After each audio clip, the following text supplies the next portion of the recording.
recognized 8th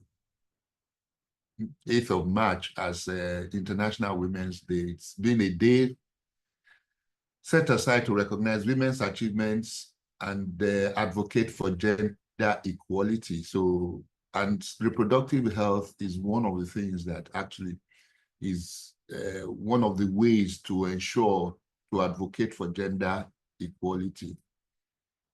Yes, this year, the theme is accelerate action, and that's what we intend to do today, to see how we can accelerate action, especially concerning reproductive health. Well, at the end of the day, this is what I hope we'll be able to achieve, that the listeners will be able to make informed decisions about how to preserve natural fertility. They should be able to understand the options available for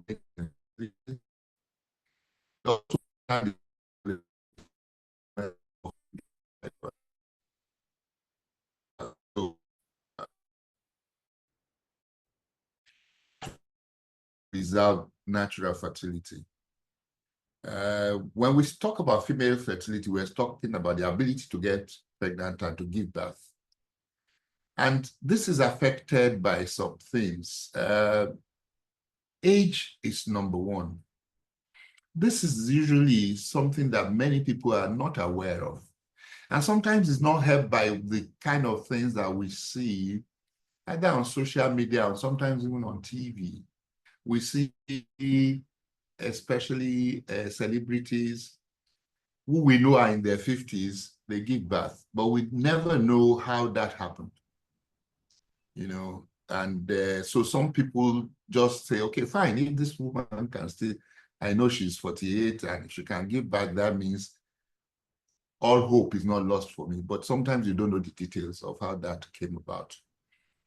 Other things that can come up that can affect fertility are lifestyle factors, and then of course the presence of other medical conditions like polycystic ovarian syndrome, endometriosis, fibroids, even hypertension and diabetes are things also that can affect fertility, natural fertility. Now, let's talk, before we talk about natural fertility and what can affect it, let's understand the process of reproduction. We said a female fertility is judged by the ability to be able to get pregnant and to be able to have a baby. Now, for her to be able to get pregnant, two processes are involved: fertilization and implantation. And that's where the fertilization bit is where we say it takes two to tango. The sperm must be present, the egg must be present, and they must come together at a time that is optimum for them to be able to fuse together and become another human being. And that's the process where we call fertilization. So essentially, fertilization is a process whereby the male egg, if you want to call it, that's the sperm, and the female egg come together and they fuse together and become a new organism is formed, or a new human being is formed. Now, after this fertilization, then there must be another process called implantation. That is, this fertilized egg must now be attached to the uterus before you can have a pregnancy, and that we call that implantation. Okay, all these processes are really time sensitive, that if you are not ovulating, because for the sperm and the egg to be able to come together, it only happens when you are fertile as a woman, and that's the period of ovulation. In the whole, let's say 20, 30 days, it's only about 6 days within the period that this can happen. The human sperm can survive in the reproductive tract of a woman for about 5 days, but the egg is a very shy structure. It can only survive for about 12 hours to 24 hours. So that's why timing is so important for fertilization to take place. All right. And then after that, after the fertilization, for the implantation to take place, this must also take place between day 5 and day 9 after the fertilization has taken place. Okay. So, and there are processes involved for this, what we call an embryo, which is the fusion of the egg and the sperm, to be able to attach to the wall of the uterus and for a pregnancy to be able to ensue. Now, this implantation process is a very funny one. We call it the black box of reproduction because it's similar to you planting a corn or maize, whatever. And then if you come the next day or 2 days after, you're not likely to see anything. So everything going on is still going on inside the soil. But after a few days, then you see this, the plant sprouting up. But the same thing with the implantation process. And that's why we call it the black box, because we know very little about what's going on there. We can't see it. So most of the time, most of the studies that have been done on it are like post-mortem. Okay. But we've learned so much about it also, but we know that we still know very little about it. So we still call it the black box because we don't know everything about it. Unlike fertilization that we know so much about. And that's why we can do what we call IVF. When you do IVF, what you're doing is, it's called in vitro fertilization. Messing with the fertilization part, bringing the sperm and the egg together. But the implantation is still completely not within our own control. Okay.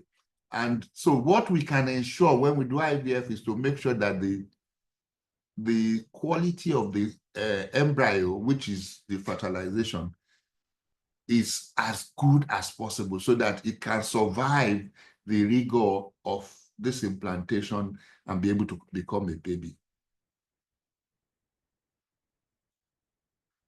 Now, so when we say that timing is important, we say that nothing happens unless you ovulate. So there must be, if you're going to either time intercourse, then you must be able to predict the time of ovulation. And this is a very important thing to be able to predict. Now, life is much easier than it used to be. There are ovulation kits in pharmacies that you can buy and which can tell you when your ovulation is going to take place, or it can tell you that in 24, 36 hours after the test is positive, your ovulation is going to take place.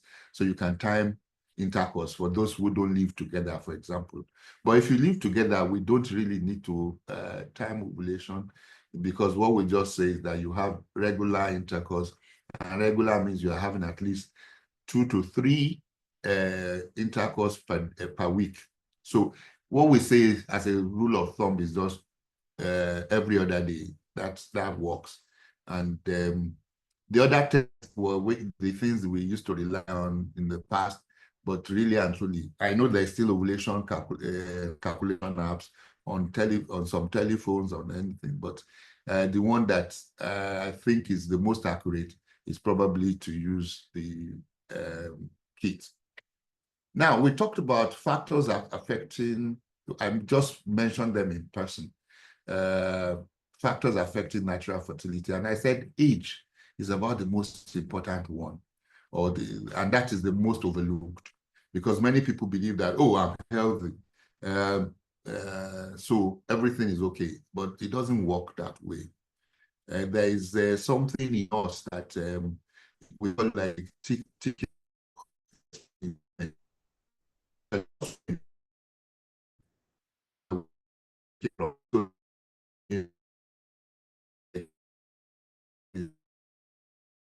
Eggs she's going to use for a lifetime. So by the time a girl is born, she comes with about 1 million eggs in her ovaries. But this keeps depreciating every time. So by the time it's about 18 years old, if you're looking at this diagram that I have, this picture, it shows you that it says by 14 years, this is more recent thing, that about 14, most women will have begun to ovulate. Okay. By the time a woman is starting to ovulate, from the 1 million, she has about 400,000 left. That's the way nature does it just mops it off. By the time this same woman is about 30, then she has only 10% of the 400 left, which is still okay, because let's say she uses about 18, 20 in a month. So she still has quite about a few years for her to be able to use this. Between 18 and 35 years, she can go up to 40. She can do that. She has enough to use. By the time the same woman is about 37, she has about 25,000 left. And that's why we talk about the decline in fertility of in women. Like I said, it happens in men too, but men is a little bit slower because the mechanisms are different. Men can produce sperms, or they produce sperm. Women store eggs and they just deplete them over time. Then by about age 42, she has, or 45, she has only about 1,000 left. And sorry, they are not, at that point in time, they are really not fertile anymore. And that's one of the things that we talk about. So, doing 36, but the boundary clock not into command. You can't rig any election with nature. So now, what is the implication of this? If you look at this 18-year-old,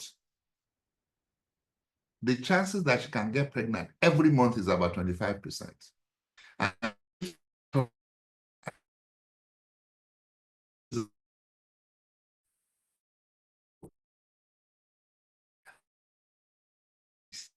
sometimes when they want to do IVF, that they might need to use donor eggs, because even when the chances it's very low. But it's said that by the time you're above 40, the chances that you have a live birth, even when you get pregnant, is lower than the chances that you have a miscarriage when you are over 40 is higher than the chances that you have a live birth, because of some chromosomal abnormalities also that can happen despite the fact that you're pregnant. So miscarriages will be commoner in women who are older because of some of the errors that can happen in this pregnancy. You know, it's so funny that the way God made us, you know, what I said is that after fertilization, then the embryo starts dividing into many parts. And it's this part finally that start becoming the parts that we see, the hand, the neck, everything. So if there are errors in this division, if for example, the person is not, the eggs are not dividing equally, the chances that there will be miscarriage is much higher. And so that's what causes miscarriages in older people. That does not mean that young people cannot have miscarriage, but sometimes because when the genes or the chromosomes or the sperm and the egg also come together, there's some people who bear some errors. All of us bear some errors in our bodies. Okay, but there's some people, especially when the chromosome from the husband and the chromosome from the woman, and they bear the same errors, then the chances that these errors will be shown. One typical example is when if that is more can make sense very easily, sickle cell disease, when the man has the AS and the woman also has the AS. But that's on the genetic level, but the chromosomes are a little bit even more, it's the chromosomes that contain the genes, but I don't need to go into all that for this talk.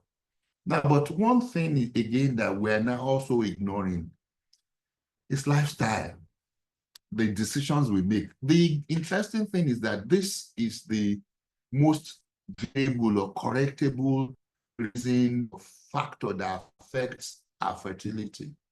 Our everyday decisions. For example, what we eat, diet.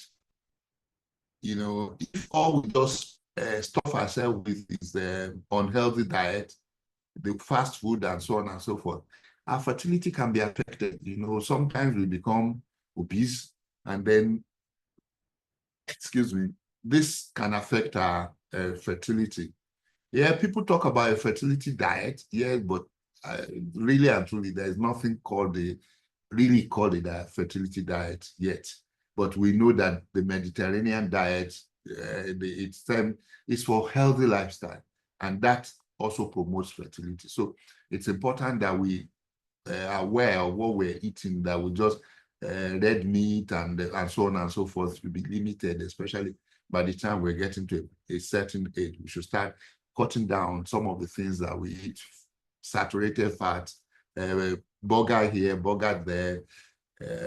Not that we cannot have treats once in a while, but it should just be routine that we're quaffing everything, you know. And then the weights.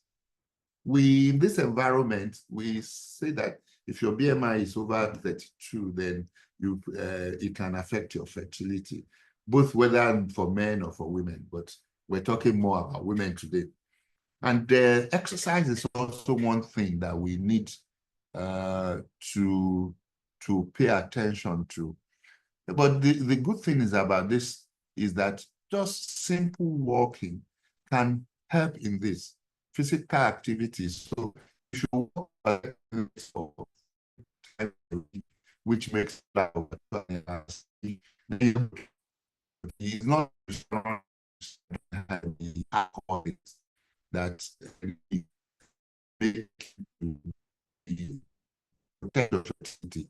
Smoking is a no-no, really, actually, both for men and women.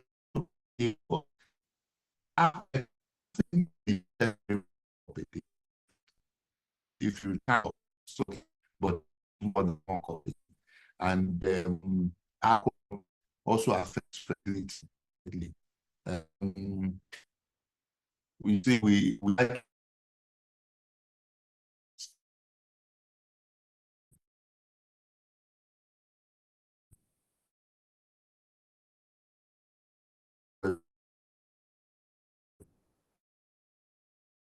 so on and so forth.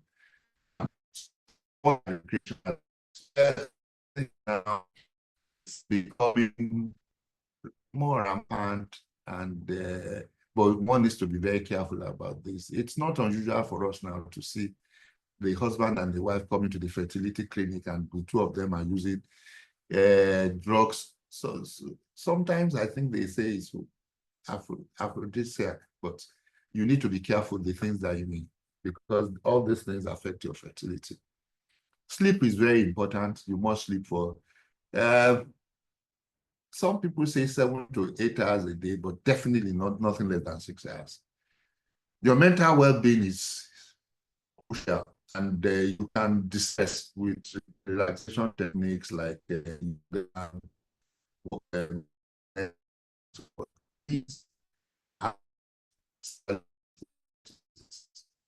because so if you're not married, you don't have a stable partner, please try to use protection in form of barrier contraception.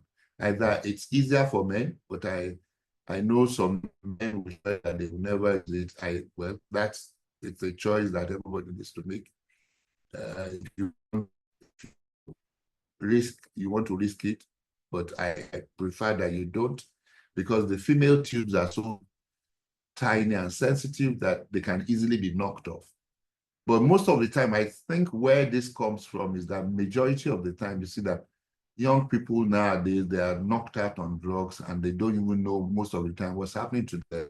And so the talk of protection might just be something that they're totally not in control. So if you can avoid recreational drugs, I'm sure it will also be easier for you to be controlled to protect your fertility. Then some of them you are not completely in control, but some we can control. Okay, and like if they go, they use all kinds of fertilizers and so on and so forth.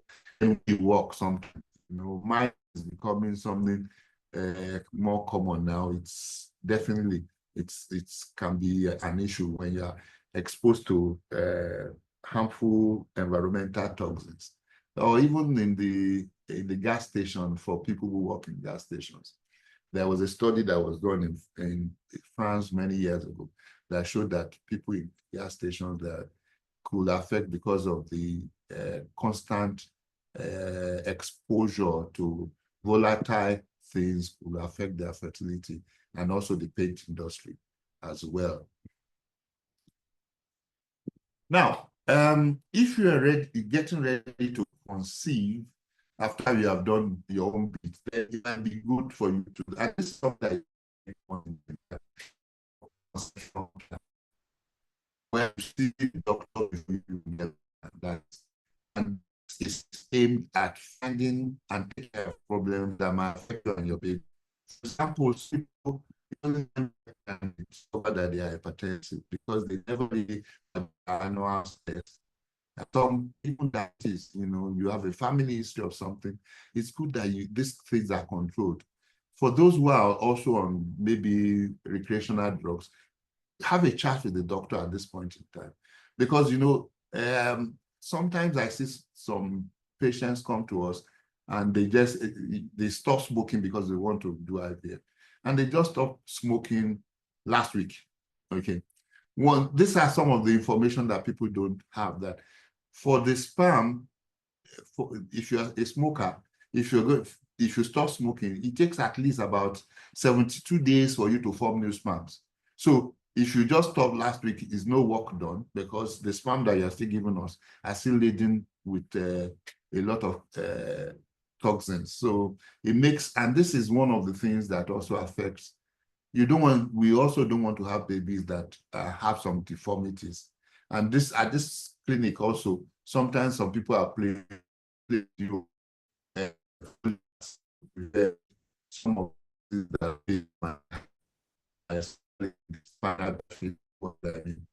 so that's for those who want to have you should, if you want to have babies, you should be looking at having this preconception care before you start having babies. But for those who are not ready to conceive, you've seen what happens with age. So fertility preservation is one thing that also is not very common in Nigeria, but which is available in some very good clinics in Nigeria. You can preserve your eggs, and that is like this man trying to hold down the hand of the clock. You can actually hold down the hand of the clock. This biological clock that I said is always ticking. You can hold it down by freezing your eggs. All right. So fertility preservation are procedures that help people keep the ability to have children in the future. So a single lady could freeze her eggs. All right. And then if you are married, you could freeze embryos. If, for example, you don't want to have kids yet, you could freeze your embryos. So that embryo is mixing the sperm and the egg together. But I must sound a note of warning here, because there are legal implications to this. Because if the marriage goes south, then there might be a lot of problems here, because the guy might decide that he doesn't want you to use the embryos that the two of you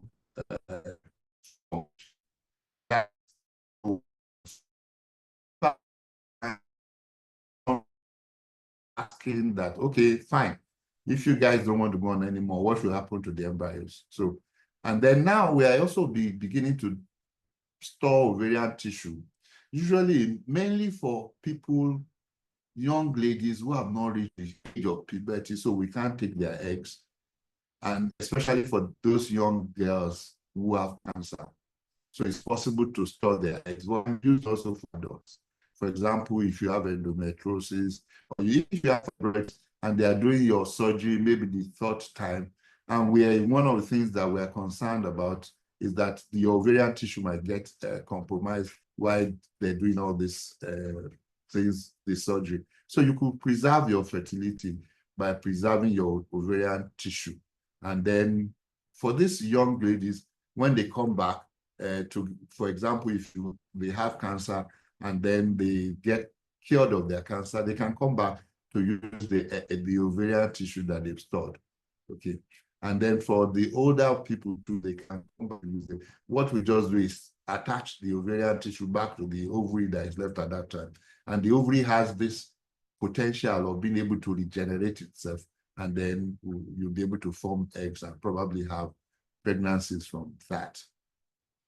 Now, when we talk about freezing eggs, I've come across so many situations where some ladies will tell me that they've stored their eggs.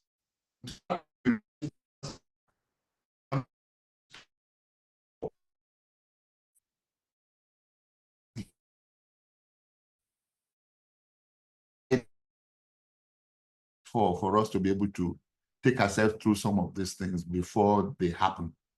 Okay. If you see this graph, and the slide says how many eggs you need to freeze. Okay. And it's so self-explanatory. It says women below who stored 10 eggs after the age of 35, the success rate of the chance that they will have a baby is about 30%. Women under 35 with the same number of eggs had twice that success Trying rate. to cut you, Dr. Ajayi. So Yeah. sorry, sir. Our audience would love to see your face. So, sir, Oh, please. yeah. Yes. Okay, Thank I you, thought you were against it because I saw that nobody was putting up their face. So that, I first showed sir. my yeah. Are we good now? Yes, sir. Thank you, sir. Yeah. Okay. So, so we can see women under 35 with 10 eggs had twice that success rate.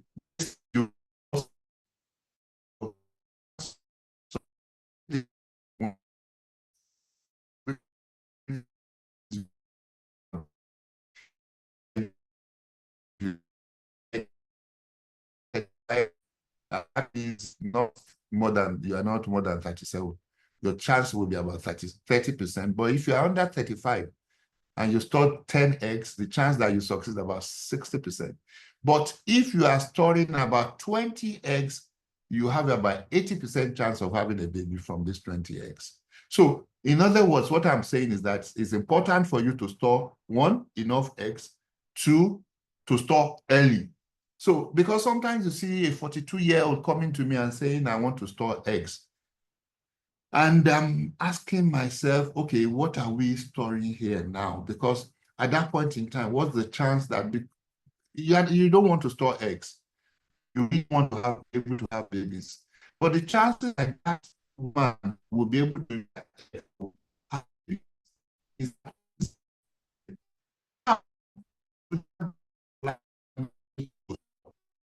so it's a big dilemma at that point in stage. So that point in time. So if we want to store eggs, it's better that we store on time. Actually, somebody said it's a gift that a father should give to the daughter at 30. If she's not, she doesn't have a serious relationship yet. But we know that some companies were giving it in the States at a time for their workers. But of course, some human rights people kicked against it. They said that they are making them not to face what they should be facing, which is raising.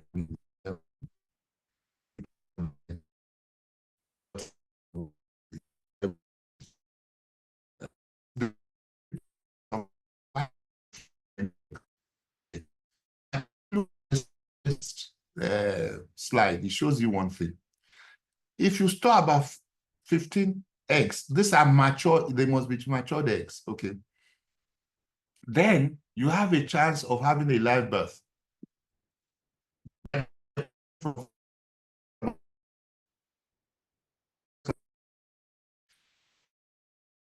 No answer.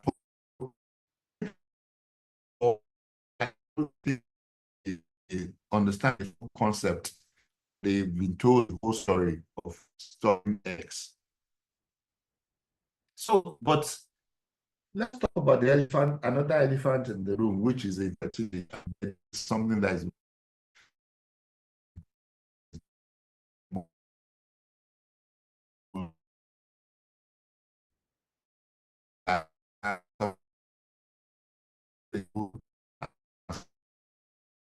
it is what it is. The longer you stay before you have a baby, the more difficult it becomes, whether you're doing IVF, whether you're trying naturally. Okay. Like we saw what happens with the egg story in the women, because finally the story of reproduction is still the story of sperm and egg coming together. Okay. So infertility is the inability to conceive after regular unprotected intercourse for a year. I've told you what regular intercourse is. It must be at least 2 to 3 times in a week. And protected means not any form of anything. There is no method to prevent pregnancy. But if you modify this definition a little bit, depending on the woman's age. Okay. If a woman is more than 35, from, I'm sure you know why now, we say you should start being concerned after 6 months. You don't wait for a whole 1 year, so that we can have enough time to be able to figure out what the problem is or are, so and find appropriate solution. But how do you know how to find appropriate solution? You must be able to assess infertility first and foremost. I meet some people and they said, oh, we've done infertility testing and the doctor said nothing is wrong with me. And I asked them, what test did you do? And they said, we did scan. That's just not enough at all. For you to be able to know that you assessed infertility, 4 tests need to have been done.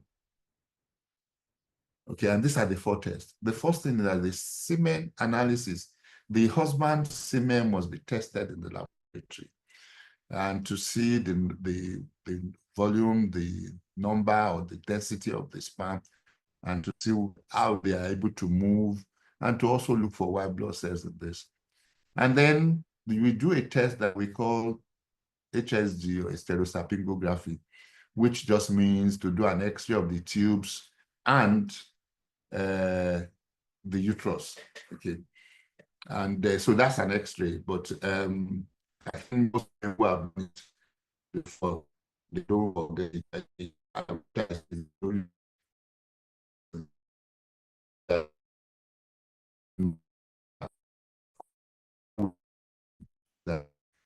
Which probably is less painful but more invasive. So, but these are the basic tests. Then you must do the blood test to see what the hormones are like, and then you must do an ultrasound scan to be able to see what the reproductive tract looks like.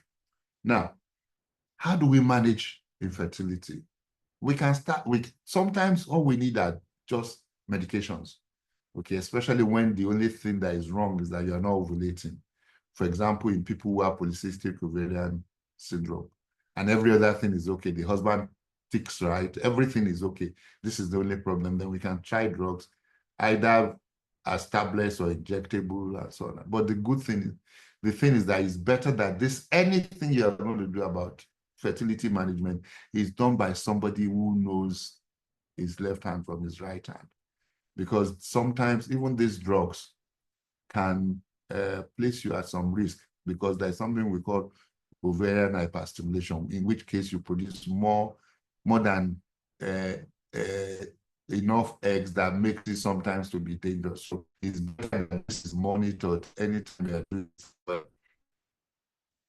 But sometimes you will need assisted reproductive technology. And that's what I'm going to pay particular attention to. Surgery is no longer so much of for infertility, except for people who's associated with fibroids, and they do surgery for fibroids. But I'm going to tell you a little bit about that as we go on also. So assisted reproductive technology, these are procedures used in the treatment of infertility, usually involves handling of sperms and eggs. Don't forget we said fertilization involves sperms and eggs. So when we're doing IVF, we handle the sperm and the egg and some of the spin-offs of IVF as well. But now these indications are even extending beyond infertility. We are beginning to use things that are even infertility anymore. I'm going to probably mention about as we during the course of this talk. Now, there are 3 main types of assisted reproductive technology. Intrauterine insemination, or what we call IUI, just involves taking the sperm and injecting it into the cervix. For this to happen, the 2 tubes must be open, so that what is just happening most of the time, the problem is either we can't find a reason for the infertility while we have done all the 4 tests, which we call unexplained infertility, or the sperm is just slight derangement in the sperm, and then we want to try whether we can get lucky with intrauterine insemination. But the flagship of ART is actually IVF, or fertilization, which means you are bringing the sperm and the eggs together outside the body, and then when you have formed the embryo, you place it back into the body for implantation to take place. I'm sure some of you should be used to some of these terminologies by now. Now, this was the first process that was done in 1978 with the famous brown girl that was born in 1978. But after that, we started seeing that men who have low sperm counts and so on and so forth didn't do very well with IVF, the conventional IVF. And so in 1990, we came about this intracytoplasmic sperm injection. You don't need to call the name. We call it ICSI also. It's a mouthful. So we call it ICSI, and this involves just this is a form of bring the sperm and the eggs after that in place for the body to make sure whether it wants it or it does not want it. Now, some of the spin-offs after this is what we call third-party reproduction. As you can see in the picture, this couple needed a helping hand in the form of this lady to help them. So when we say third-party reproduction, that means there's a third party involved in the reproduction. So sometimes it might involve donor eggs or donor sperm. Okay, it is the commissioning woman that still carries the pregnancy if you are using donor eggs or donor sperm. There's another one called surrogacy, where it is the actually who carries the pregnancy. So this we use usually for people either who have lost their uterus, either they had a hysterectomy done to remove the uterus, or their health cannot support a pregnancy. But of course, there's also something we now call vanity surrogacy, where some people just say, you know what, I'm an actress, I don't want to lose my shape, and can somebody just help me to carry the pregnancy? Fortunately, that's not very common in Nigeria, but I'm sure it's beginning to come in. Now, another spin-off which is very important, is the use of genetics in IVF, or assisted reproduction. And now we are able to do a test of what we call pre-implantation genetic testing, the types A and M, in which we can take out of the embryo, don't forget the egg that has come with that. We can test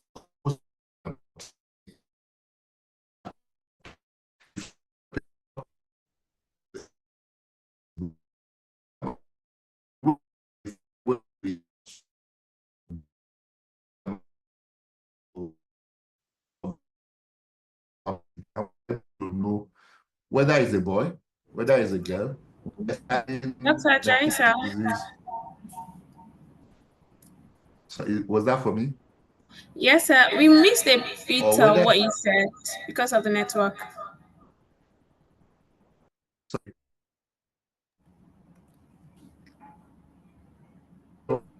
Can you hear me, sir?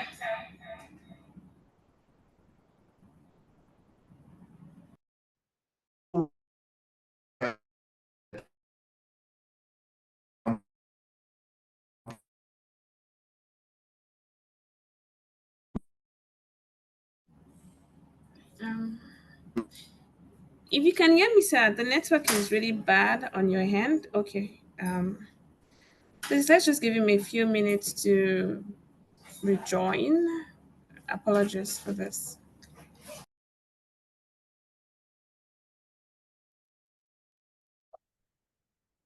Also, it's from your end. Can I go on? Yes, sir. Okay. So, like I was saying, that this test can be done on the embryo to be able to detect even some cancers. We've been able to identify about 600, over 600 diseases that we've been able to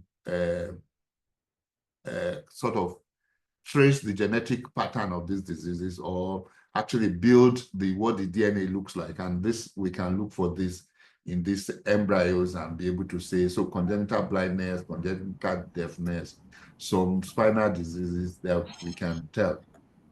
But also now the latest. Sir, your presentation, the slides are no longer showing. Oh, there. Yes, sir. What about now? Not yet, sir. Hello? Not yet, sir. Oh.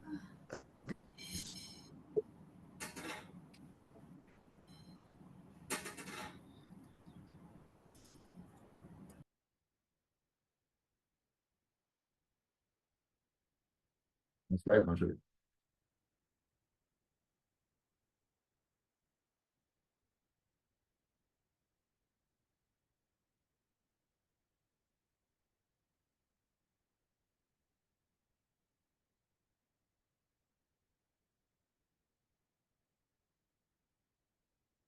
Is it there now?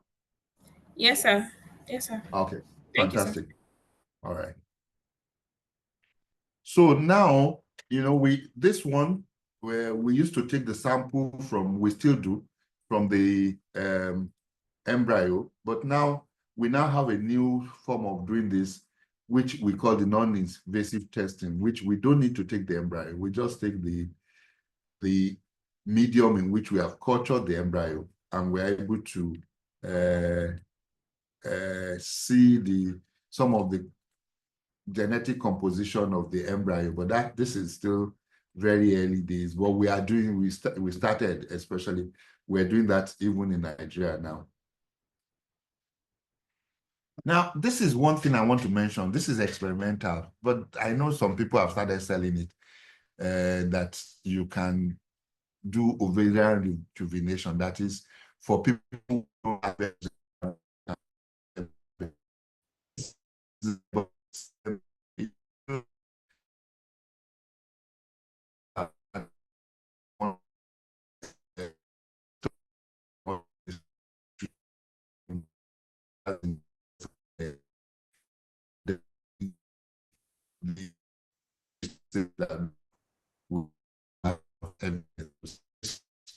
so it's something that people have started talking about, but there's not enough evidence to say that you can rejuvenate the ovaries. So now I go to the other big elephant, which is fibroids. And I'm going to try to maybe spend the next 15 minutes to just talk about fibroids. And I'm going to lay emphasis on how to treat fibroids without a knife. Okay. So fibroids we know what they are. They are benign. They're not, that means they're not cancerous. They grow on the uterus or sometimes in the uterus. And they're probably the most prevalent tumors that women have. It's said to affect 33 to 77% of women worldwide. But among Blacks, lifetime risk is about 70 to 80% in women below 50. So it's a blessing that we have among Blacks. We are with. Now, symptoms of fibroids might vary. Sometimes there is nothing at all. But sometimes it's just detected when you go for your medical. But the other symptoms could be heavy menstrual bleeding. You could be bleeding between periods. You could have pressure or pain in your lower abdomen. You can be urinating frequently. And sometimes it's difficult for you to empty your blood. You feel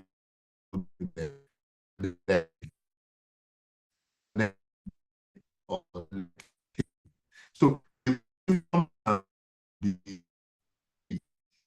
people. Now, how do we manage fibroids? First thing first, let me tell you that it's not all fibroids that you need to do anything about. So there is expectant management. We see them, especially in women near menopause, and they're not really giving a lot of problems. We can say, look, we just continue to watch, we do scans or whatever, give some medication sometimes, and then let them just be until menopause sets in, and then some of these fibroids will stop becoming troublesome after menopause, because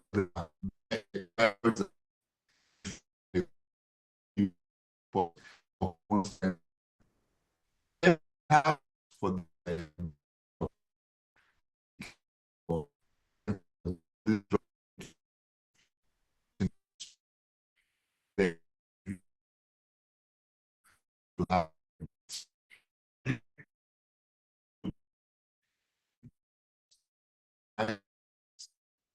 thing that is used for treating fibroids.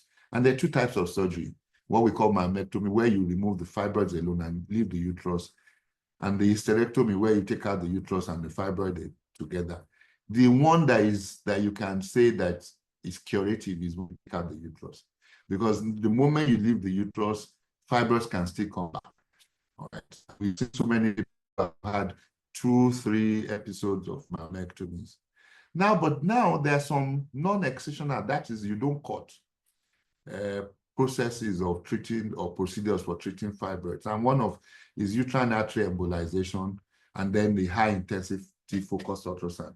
I'm going to focus more on the high intensity focused ultrasound because we have that in Nigeria and we are the only center that has that. And in fact, in West Africa, and we have one in Lagos and we have one in Abuja now. And I'm going to tell you this. Now, mammectomy is still the commoner surgery because most people will still want to have children. So about 75% of fibroids to 90%, depends on different parts of Nigeria, are treated through mammectomy. So it's a very common surgery, but of course, many of us will have heard of something going on after mammectomy. Either you bleed so much, early complications like bleeding so much and needing transfusion. Sometimes blood transfusion is a problem sometimes. Somebody reacts to blood and could lead to fatality. Anesthetic complications, then you might have to remove the uterus, despite the fact that you don't have a baby yet. When you're bleeding so much, the doctor doesn't have a choice sometimes. But to remove the uterus, that happens once in a while, but it happens frequently for people who the surgeries in advanced countries because they're not used to the kind of fibers that we see here that some of them are so big on spread. And then there's that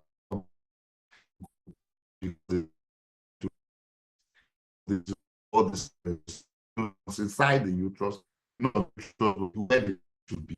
You could develop what we call additions or scars, which might not even make use. For some people, they stop menstruating, and then this is even sometimes more difficult to treat than the fibroid itself. And then some people will have recurrence of the fibroid, like I said earlier. And there's one also which is who have and this is the world where you form clots in the blood vessel, and if this clot should dislodge, yeah.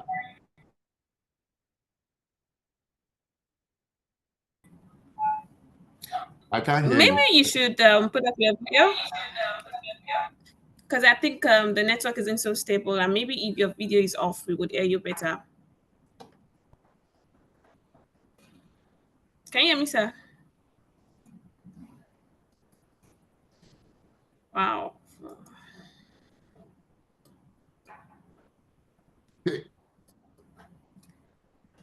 Okay.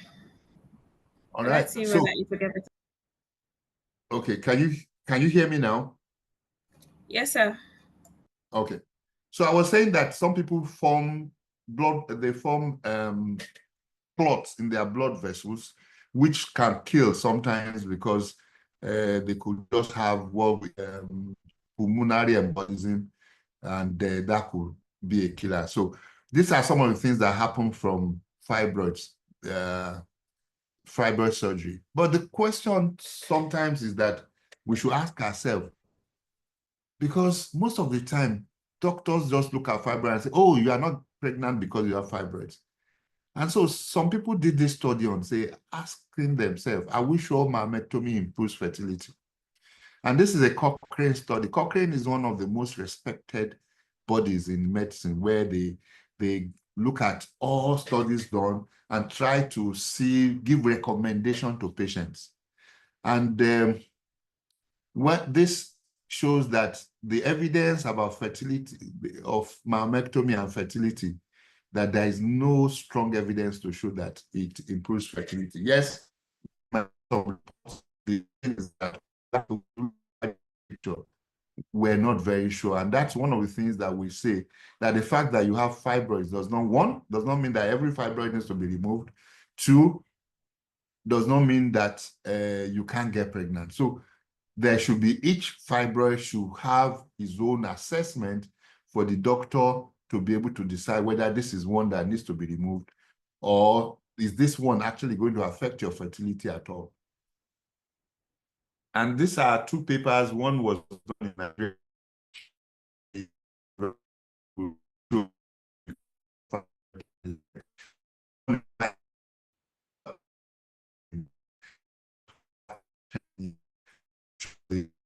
Might be a lot higher than that. And this other study that was done in Japan showed that looking at the recurrence of fibroids after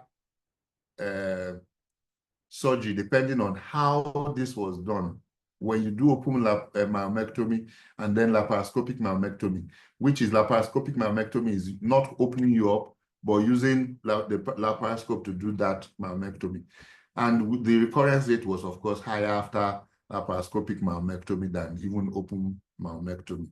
So this opened the gate for non-invasive methods that, look, can we do something without even opening you up? And so now we've seen all over the world now that this non-invasive method are able to retain fertility and prevent the morbidities associated with surgical management.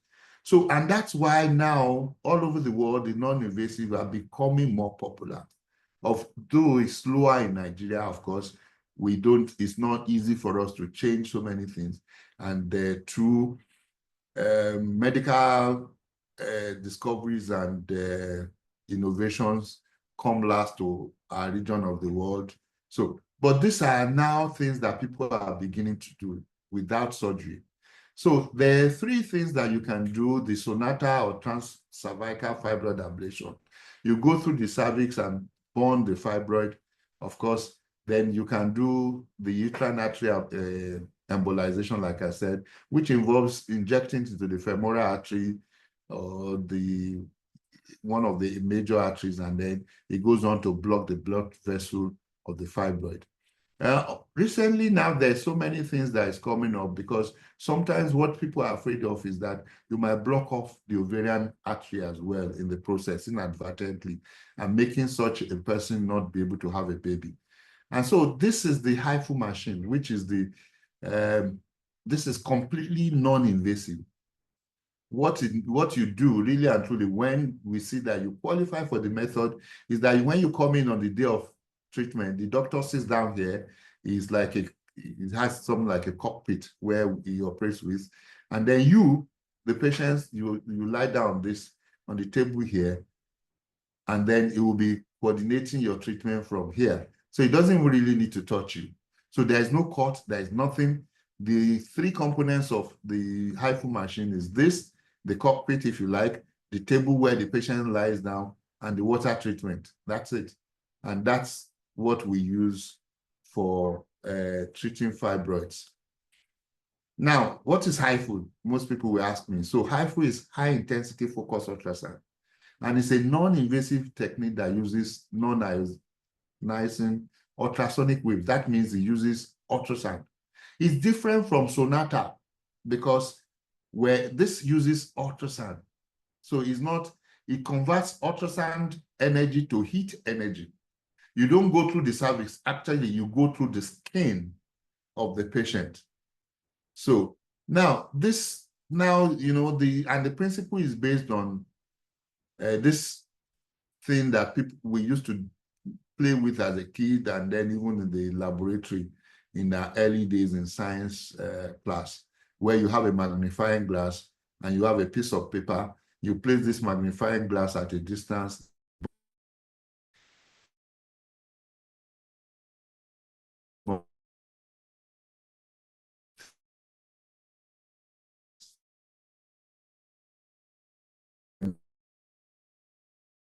Focuses on that spot. So it is on that spot alone that it has effect. So it does not hurt surrounding tissues. Now, this is used in actually we had a conference, an online conference yesterday, where we also won an award in this family. It's now over 10,000 patients have been treated globally. And in Africa, we have in Egypt, We have in South Africa. South Africa was the first one, followed by Egypt, and Nigeria was the third one. Tanzania was the fourth one, and about 2 weeks ago, Kenya joined the family. Now, how does this work? Like I said, the ultrasound is conversion, and then it acts on the tumor here. So this is where the point of interest, where it goes, it bonds. So what you now do is that if you have this fibroid, you have to be burning stage by stage, stage by stage, stage by stage, until the fibroid completely. Okay. So, but it takes about 2 to 3 hours, and then the patient has rest for about 2 hours, where we cool down the uterus again, and then she's able to go home immediately after that. Before she goes home, we give her tea to drink. She drinks. It's not done under sedation, but no anesthesia, so you can go home. But we eat that you bring somebody who can drive you. Now, this is what the HIFU does. It does not remove fibroids. It kills it by hitting it and changing it. You know, what I like to liken it is, if you have an egg, okay, if you boil the egg, you know, you can't fry it anymore. When it's raw, you can break it. And then, so what heat does to protein is that it denatures protein. So the same thing. So because our cells, I mean, the protein is made of protein. So when you boil it, you denature it and it dies. So the same thing it does to the fibroid. And then you have the relief of symptoms, and then the body starts shrinking in the body over time. So about 3 months out, we expect 30-33% of the fibroid should have shrunken. By about 6 months, I expect about 50. About 1 year, we expect about 70-75% of the fibroid to have shrunken.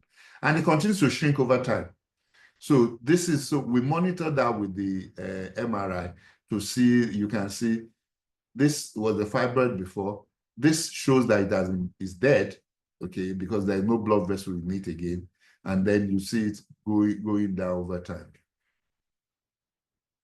Now, the question most people ask is, oh, fine, if that is such a method, can everybody do it? And sorry, it's not everybody that can do it yet, because we have to find out the patients that this fits.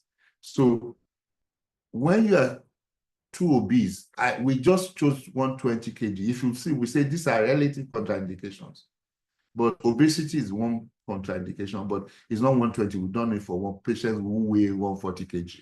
What we do is that when we say relative contraindication, then what we do is that we must do what we call a simulation before we do your treatment. That is, we practice like we're practicing the treatment to see that everything will go well before we do the treatment. Patients who have had a midline scar, that is, they've had previous surgery in which it's up and down, will need to have this simulation to be able to see that the bowel or the gut is not attached to a place where the heat can affect it. So fibroids that are free-floating like this 0 in the uterus are not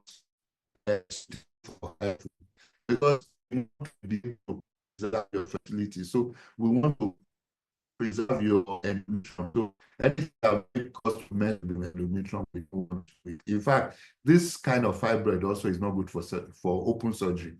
This kind of fibroid is better removed through hysteroscopy coming from the cervix, and then just nicking it off where it is attached, and then it drops.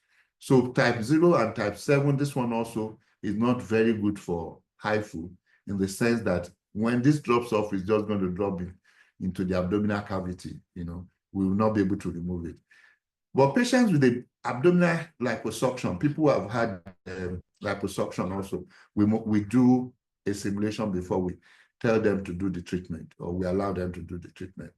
And patients who are not suitable for analgesia and sedation, we also don't want to take them on. Of course, there are other ways that that can be done, but we want to be sure that the patients who have communication difficulties, if you cannot talk, then probably we have to provide paper for you to be able to, and then we have to simulate it, because the ultrasound wave is turned to heat energy. So you must be able to tell us if your abdomen is feeling too hot so that we don't have burns on your abdomen.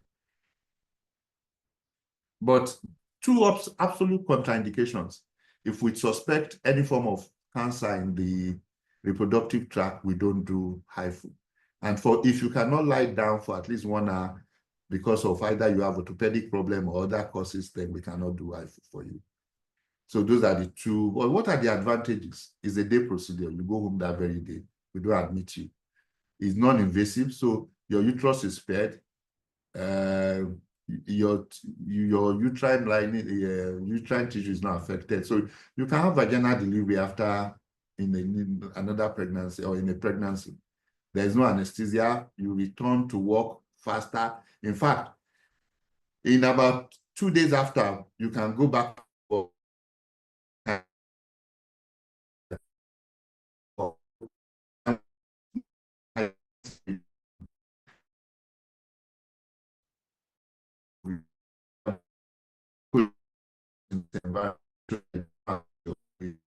And it's cost effective. Hospital stays very minimal. You do not admitted. No blood transfusion required. It's safe, very low risk because we don't open you up. And if you are cosmetically inclined, if you look at these three after treatment of fibroid, this is the up and down from myomectomy. This is laparoscopic surgery, and this is HIFU. You can choose what you want to look like. It's actually up to you. But let's look at recovery time. If you do HIFU, if you notice there are two types of HIFU. There is the ultrasound-guided HIFU, there are the MRI-guided HIFU. Initial results from Europe were MRI-guided HIFU. If you have ever been in an MRI machine, you know what I mean, what I am talking about, because the MRI machine does not allow for movement, you know. But the ultrasound-guided HIFU, you can take big fibroids on, and which the MRI guided cannot do. So hysterectomy, if you do hysterectomy, you need 4 to 6 weeks to recover. If you do myomectomy, you need 4 to 6 weeks. If you do laparoscopic myomectomy or hysterectomy, you need 2 to 3 weeks. If you do uterine artery embolization, you need 1 to 2 weeks. But for HIFU, 1 to 2 days, you're good to go.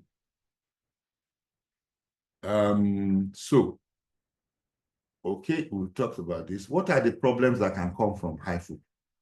You can have pain, transient, mild, short-lived at the treatment site, which is normal. Analgesics will knock it away. You can have some pain at your back or buttocks. But if you have pain in your legs, especially during the treatment, that's why we don't want you to sleep. You must let us know, because we might be hitting on your nerves, which might, so if you tell us, we stop, we change the direction of where the ultrasound is coming from so that we don't have any nerve damage. Then, like I said, there can be skin toxicity, but of course you must be unconscious for that to happen.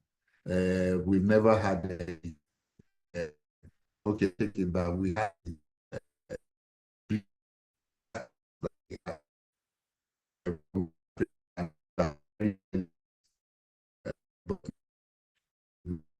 anything like that. Now, if your bile is not ready, you can have bile injury. So we do bile preparation for everybody. Your bile must be empty before you do this procedure, like every other procedure also.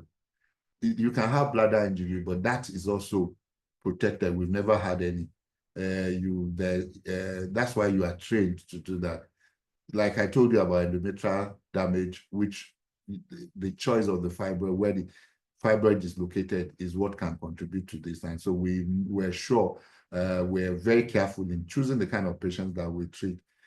And then you have nerve injury, but I told you how that can happen also. You will have leg pain, and once you're having leg pain, you must let the doctor know so that he can change it. So I think I have only about 2 slides left. In the experience in Nigeria, that's the HIFU machine again. We have treated 592 patients in Lagos, and in Abuja, we've treated 52. Abuja is the last center that we just opened. So, and we've had very good experience from this. Now, we spent over 1 hour now talking about this, and I hope that this has been useful to you.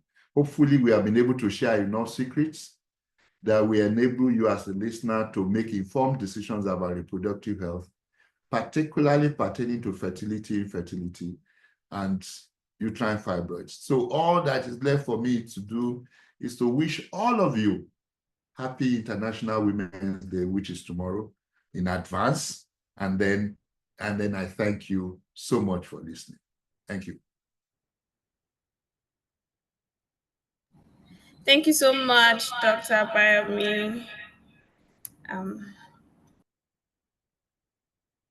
Thank you so much, I think sir. you have two devices near each other. Yes, sir. Yes, sir. I just muted the other one. Apologies. Thank you so much, sir. We really, really appreciate you. I've learned so much today. A lot. And taking us through a journey, literally. I had to write down some things. He's taking us through ovulation, all we need to know about ovulation, infertility, how to manage infertility, even fertility, what does it mean, right? The concept of egg freezing for women, ages that, it's ideal for you to freeze your eggs, and you can still have kids, fibroids and how to manage them, the different techniques, the different kind of surgeries we can have. So it's been quite a very, very impactful session, sir. We really, really do appreciate you. So to our beautiful audience, please let's drop our questions in the chat room so that doctor can respond to them. Thoughtful responses, yes. Okay, sir. So we're going to start with Anne. And Anne says, how do you treat delayed menses, which is as a result of myectomy? Yes. That is one thing, I said during the talk that some people even stop seeing their menses. In some people, the menses reduces from maybe it was 3 days to 1 day. That's one thing that can be very difficult. But the way to treat it is that it must do the doctor look into the uterus, what we call hysteroscopy. And it is through hysteroscopy that can be treated. So, but what do you mean by delayed? Is it that it's just not coming regularly, or is it just one-off event, or is something that now after the myomectomy,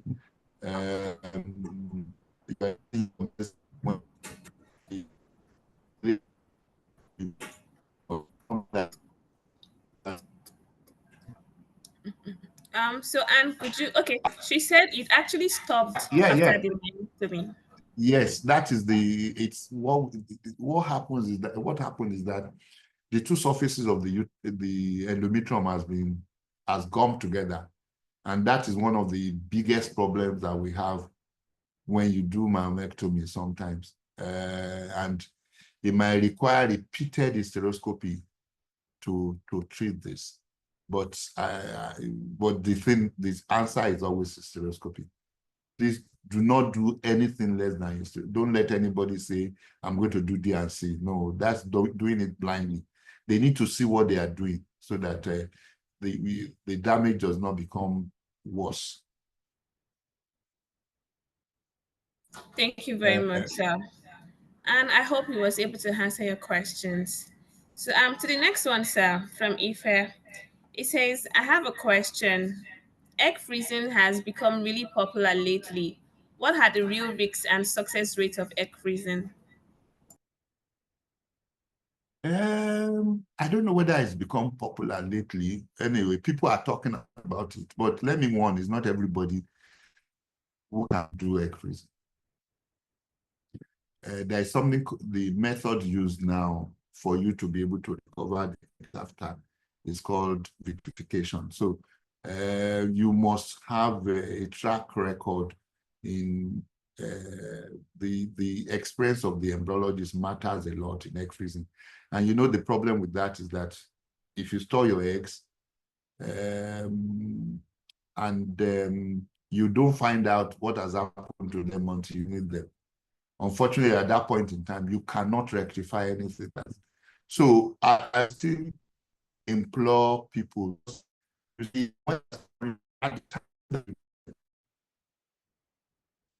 that's a very crucial time at which most of the time you can't replace them. Okay. So it's good that you choose a clinic that has good,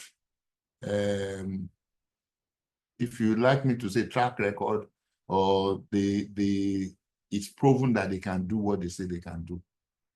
So yes, there's a few good clinics that can store eggs, but it's not every IVF clinic that can store eggs. The thing is not in the storage. The thing is that when you are finished, when you wake them, they wake up. So yes, we have a good track record because we've been doing PGD for quite a long time. The PGT test I told you about. For you to be able to do PGT, you need to be able to store the eggs, and then you have to be able to when you get to. So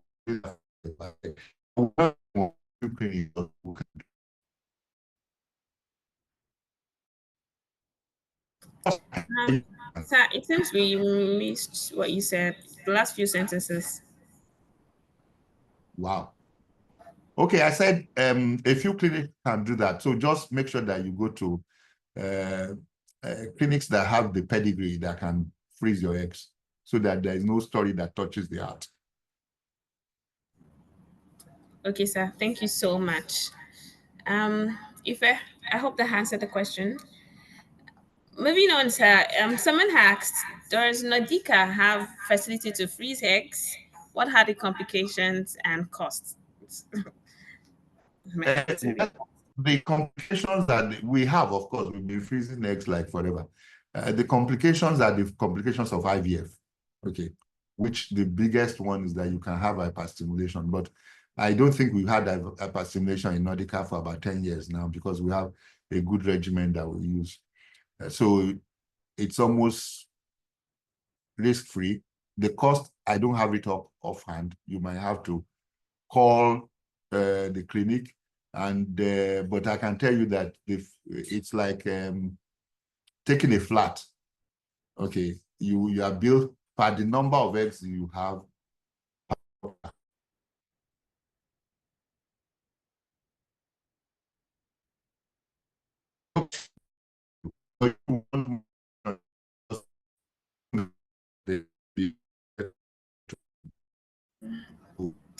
We can't hear you, sir.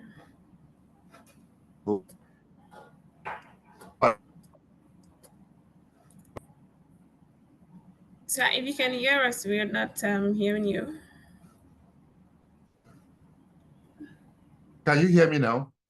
Yes, sir, we can. There was a change of power, sorry. Okay, sir.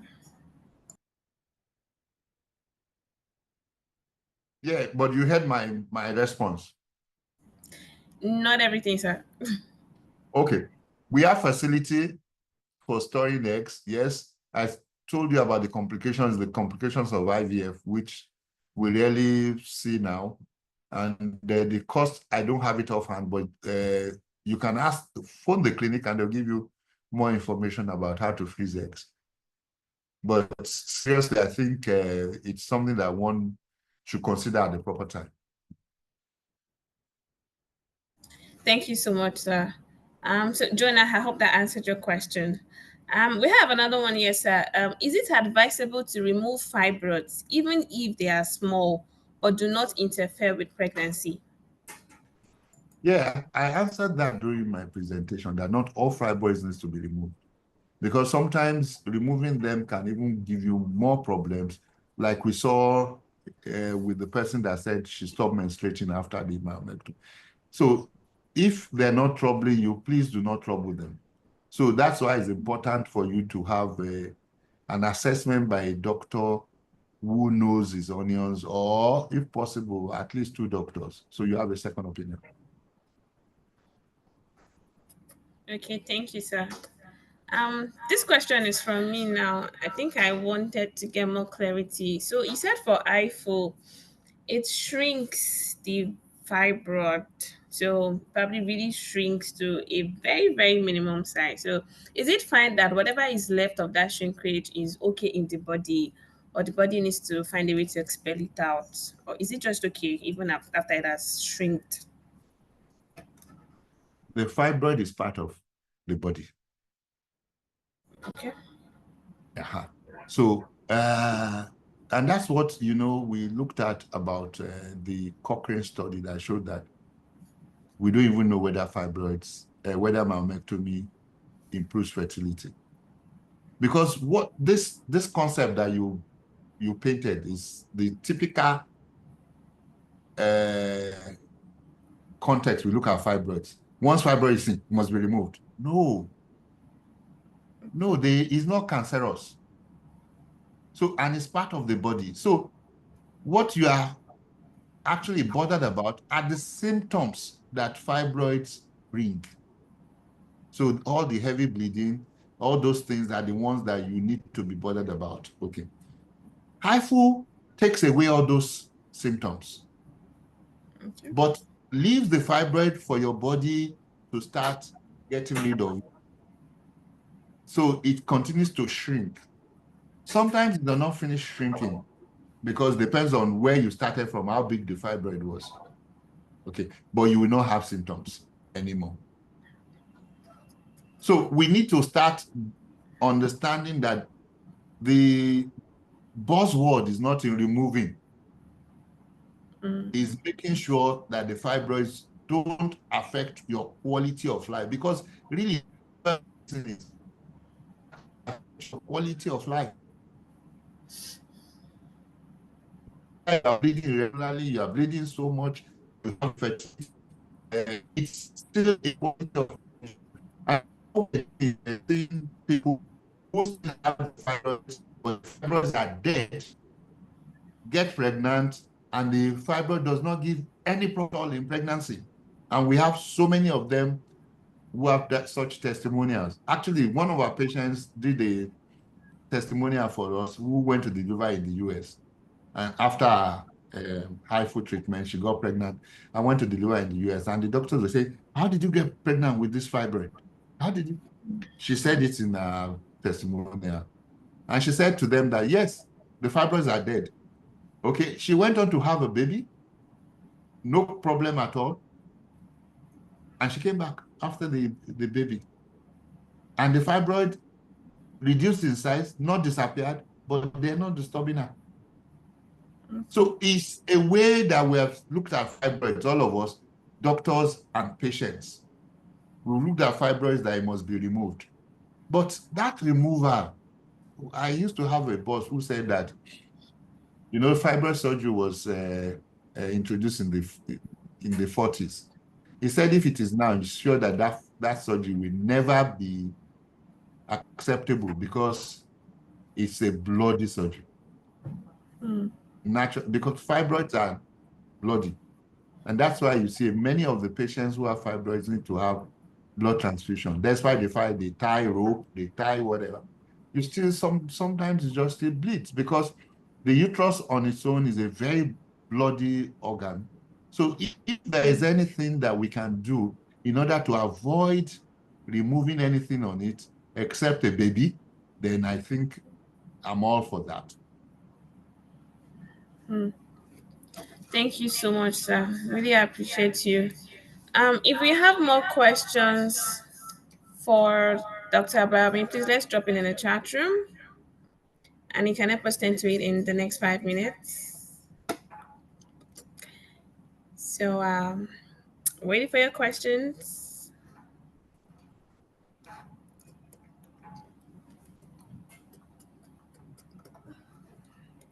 The only thing I'm going to do is I'm going to pass for not attending. I didn't get that, sir. And as I'm going to pass to not attending. I still can't hear you. You didn't hear me? Okay, I can hear you clearly now, sir. Okay. So I think whether okay. I think I'm going to pass an invoice to Mrs. Gbemi Ibrahim for not attending.